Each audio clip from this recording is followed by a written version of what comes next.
Kıylatkan bayramınız mı? Rahmet ölmeyin. Bugünüz bayramınız. Varlığın ağırlık değişir. Harvarız. Doğru söyledi cingin. Özür dilerim. Oturunuz.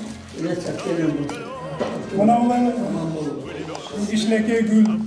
Kırgız Respublikası'nın Joğorku Sotu'nun yetekçiliği adına Sot Departamentinin yetekçiliği cemaatinin adına şu programına Mandarkıstan'ın öz üstüne adına sizdir bugünkü bayram bilen kutluktap en soğuk kalıp sizge kılın öğretiniz.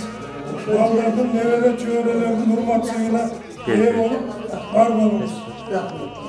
9 майдын алдында Кыргыз Республикасынын жогорку сотуна караштуу сот департаментинин сот приставтар кызматынын ишин уюштуруу жана көзөмөлдөө башкармалыгынын башчысы Жылызбек Кудаяров Улуу Ата Мекендик согуштун ардагери Чүй облусуна караштуу Орто Сай айылынын тургуну 97 жашар Туркенакун Бейшембаевди байрамы менен жалпы жамааттын атынан куттуктады. Жылызбек Кудаяров ардагердин ден соолугунан кабар алып, ага узун өмүр каалап, материалдык жардам көрсөттү. Ардагер ата сот департаментинин жалпы эмгек жамаатына терең ыраазычылык билдирип, эли жерибизге тынчтык жана бакубат жашоо кааларын билдирди.